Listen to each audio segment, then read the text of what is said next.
Right now, we're joined by one of the many heroes for the Dodgers in October, Tyler Glasnow, coming through with a 1.69 ERA this postseason. Tyler, you were dominant against the Phillies. You were great against the Brewers. And then in the World Series, in Game 6, we thought you were going to be the bulk guy or maybe start Game 7. And all of a sudden, you're warming up in the bullpen in Game 6. Your first ever save was in Game 6 of the World Series. What was that moment like when you first got the call that, hey, you need to get up and start warming up, and you might be coming into this game? Yeah, I think during that game, I was sitting down in the bullpen. I assumed it would be like an emergency situation, and I was kind of just lounging, watching the game, having a good time. And then as the game got going, it was the 8th inning. Bardo kind of told me, like, maybe start moving around a little bit. It started to become more real. And I got up, warmed up a little bit, threw a few warm-up pitches. The inning got a little squirrely. I got to go in, and I was happy I got to execute early. It's an early swinging team trying to go up and in with a two-seam. It worked out. 3 pitches, I'm just so happy it worked out. And now we're here doing this interview with the parade. It's incredible. Yeah, well, a couple questions. One is the adrenaline. What was the adrenaline like, you coming in that compared to when you start? And then 2, how satisfying is this after, you celebrated last year, but you being participating this year throughout this entire postseason? Yeah, last year I think was its own emotional roller coaster, just being like you signed with the team. I guess for me, I signed with the team just to participate in the postseason. That's what the Dodgers are about. I think going into it and not participating but winning the World Series was a relief in itself, knowing that, like, at least we won, one of those things. Right. And I think going into this year, being able to participate, having a place, it means everything to me. And I think just to go back-to-back and just to be a part of this team, it's absolutely incredible. Glass, you talk about being a part of this team. There are so many superstars, stars on this team, but you epitomize being a star yourself, but doing whatever it takes to win. You're a starter, a dominant starter.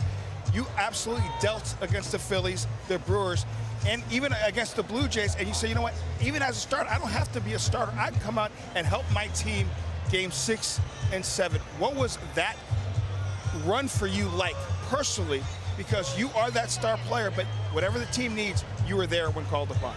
Yeah, I think just being a starter and doing that whole preparation and then being able to do it again in the postseason and feel what it's like to go into the postseason and win a game, or just to be a part of a game that we won as a starter, was incredible. And then just whatever they need kind of aspect. I guess you go into the game, I'll do anything they want. I think just to be a part of the team, I'll do anything. I'll serve water. I'll do what you need to do. We just have to win, and I'm just glad I got to be a part of it. Serving water is a little below your pay grade, okay? I just want to let you know. Blake Snell talks about all the time after an outing, I need to get better, I need to learn, I need to then take this into my next game. You guys have a fraternity as the starters. What have you learned from those guys, and what do you continue to grow in? Yeah, I think that's like a big starting pitcher routine type of thing. I think there's always that little bit of, it's either a good thing or a mental sickness of being like, I need to get better at all times. And I think it's a perfectionist attitude, and I think it works in some ways and it doesn't in others. But I think in baseball, all of us are very similar in the fact that, like, I think all of us after a start, there's always more, there's always something to learn, there's always something to get better at.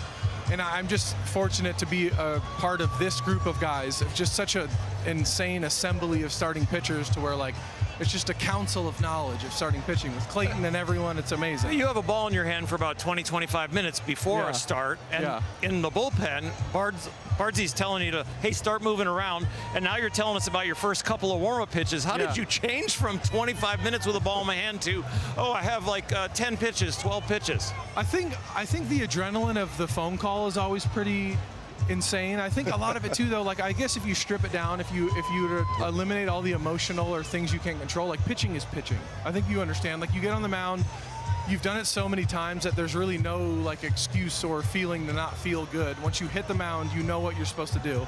And I think what I learned about the bullpen this year is just that extra adrenaline of, like, you don't need to get as ready as you would as a starter. So, like, it goes so quick. I got a quick question here. What was the one thing I missed being in the dugout, the intensity of the postseason? When you're in that dugout, when Miggy Rowe hit that game-tying home run, the feeling in that dugout, what was it like? I mean, especially for me, the game was, I gave up a run, and it was 4-3. I don't remember that. We don't remember that. I was sitting there going, come on, Mickey. And he hit the homer. And my God, it was straight up euphoria. My brain was just it was unbelievable. Hitting that home run. I think, too, just him specifically, like, he's such a huge part of our clubhouse, and he's such a leader, and he does the mic. He's so many things behind the scenes that Miggy provides for our team that maybe not a lot of people see. So for him to do it, it was such a weird, it's such a storybook moment where you're like, something else is controlling this, because the fact that Miggy came through and did this is like such a weird feeling. And a storybook moment for you as well. A hometown guy from Santa Clarita came here to games as a kid and thinking, man, how cool would it be to be them? They don't have to go to school tomorrow, and now you're a World Series champion. I don't have to go to school at all anymore. That's right. This is incredible. None. Never again. Never again. No homework. Tyler Glasnow. You kids, you stay in school. Stay in You stay in school. That's right. Stay in school. Tyler, thank you so much for coming on with us.